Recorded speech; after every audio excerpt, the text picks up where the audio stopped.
Okay, so I'm here to talk about the difference between a SKU, an FNSKU, so it's a regular SKU, and an FNSKU, and also what is an ASIN and what is a UPC.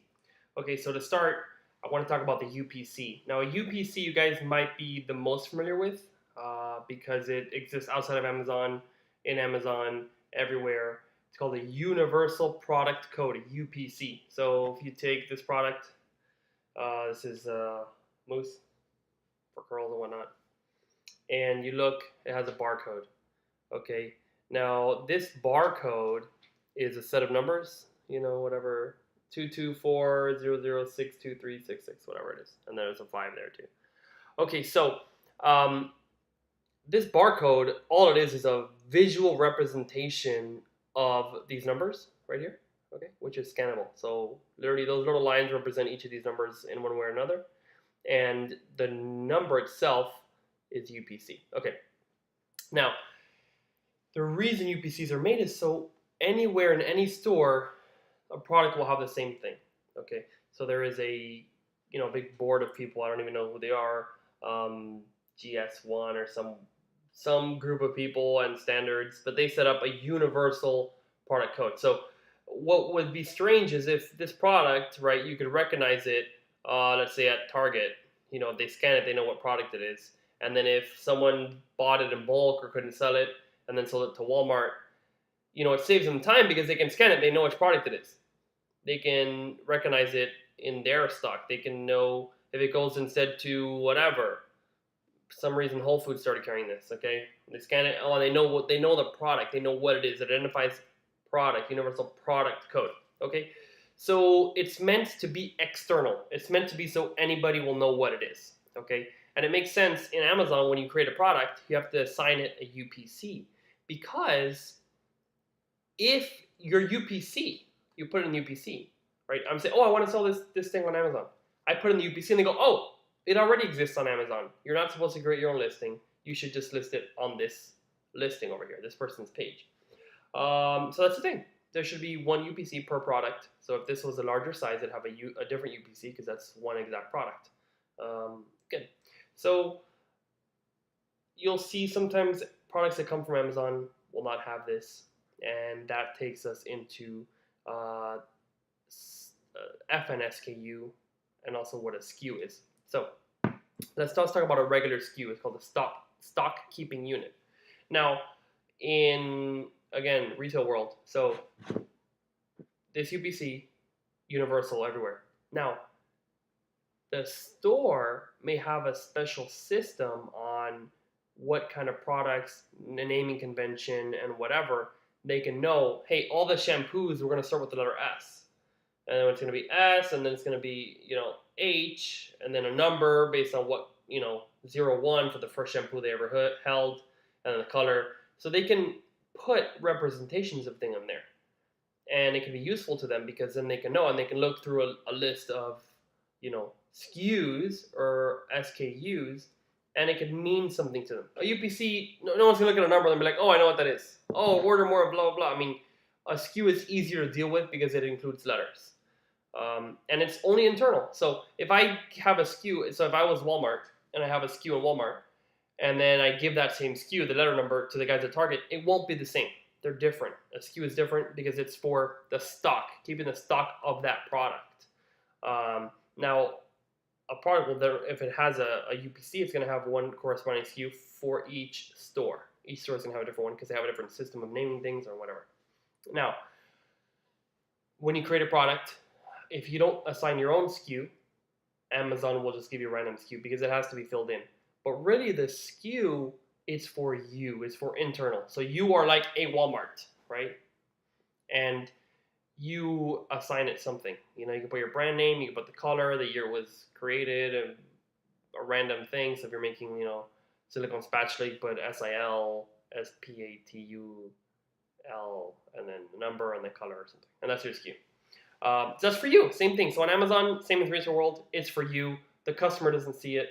It's not on any labels, it's something like that. It's just for your purposes, okay? Then that brings us to ASIN. Okay, so ASIN is on Amazon Standard Identification Number. So this thing is pretty much what identifies the product on Amazon. So rather than using UPC everywhere, Amazon created their own special thing, an ASIN. And so one product is going to have, a SKU, and it's going to have a UPC, and it's going to have an ASIN. Now, you can make your own SKU. So again, for private labels, it's very different because you're all going to have one SKU, it's going to have one UPC, it's going to have one ASIN, always, because you are the creator of the product. Okay. Now, in some cases, a regular SKU, a person goes to list that item and they're a new seller and they're a new thing, they could sell the same product, same UPC, and put their own SKU because they're keeping track of it internally. So the SKU more belongs to the seller. Okay, the ASIN is the product, so it's one per product, and in fact, they keep it the same. So if you have one product in the US, in the UK, it's the same ASIN, and you'll see the one most prominent place you can see the ASIN is in the URL.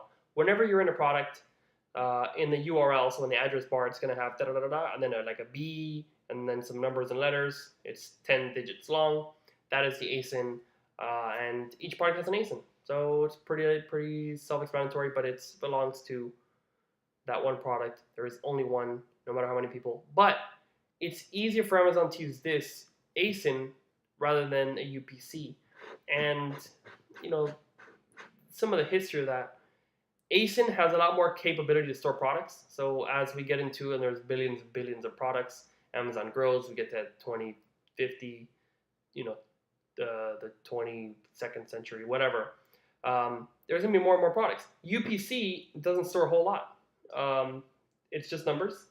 Now, mathematically, numbers just store less than if you're able to use letters, because a number in one place can only have, 10 different things, 0 to 9.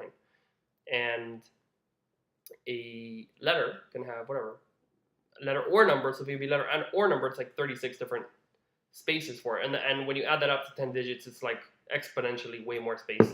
So ASIN is Amazon's way to be smarter and beat the UPC system. Okay, now FNSKU. So think of it this way. So the ASIN represents the product, okay, and they're going to know what it is. So you give an ASIN, they know, oh, it's, this silicone spatula. It's this exact shampoo. It's, this garlic press, whatever it is. So the difference of the FNSKU, okay, it is, again, true to the naming, which is it's a fulfillment network stock keeping unit. So stock keeping unit is internal, but now it's internal to the fulfillment network, okay, which is Amazon's FBA.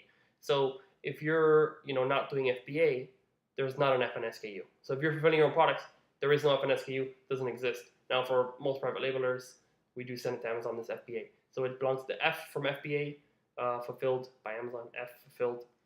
Fulfillment network from FNSKU is the same one. So this is the SKU they make for FBA. Now, why do they need that?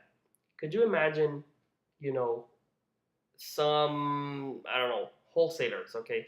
You're all selling the OXO silicone spatula. There's 30 guys, they all send their stuff to Amazon.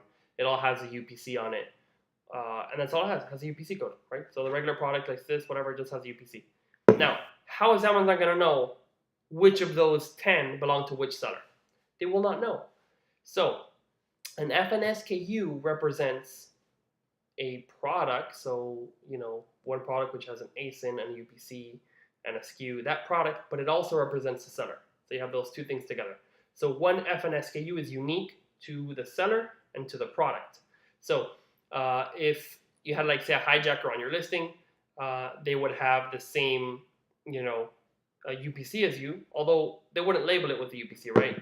On the actual product. So this is a product, and this is an Amazon seller who sells it, because it does not have a UPC on it. This is an FNSKU. So if you can look at it, it's not just numbers, it's actually letters, numbers, okay? So again, barcode, it just is a visual representation of what's down here. So in this case, it's the letters and the numbers. Now, this FNSKU right? If someone decided to hijack this person, although it's harder because if you have your own formula and stuff, it's harder. But they could just put some random stuff in a bottle, say I'm going to go on this person's listing. When they say, hey, I'm going to fulfill it on Amazon, right? They're going to send 100 units to Amazon to hijack real quick, get 100 sales, whatever. They would not have this same label, okay? Because this represents this exact seller. If they put this label on it, it would go into the other person's inventory. Now, when they create a shipment, I mean, it wouldn't happen. So only this seller would have this one. And in this case, this person's not selling a retail store, so they don't need a UPC, and they just have an FNSKU, okay? So that's the FNSKU, and when you have a product, if I was going to sell this on Amazon, fulfilled by Amazon, okay? So if I'm going to send it to Amazon to do it, I would cover up this barcode, this UPC barcode, with an FNSKU, because in that way Amazon is not going to be confused as to who is the owner of this item. When I send it to FBA, it's going to know it's me because FNSKU identifies me and the product, so they're going to know what product it is, who's the seller, and it's going to keep themselves in order. So that, ladies and gentlemen, is the difference between ASIN, UPC, SKU, and FNSKU.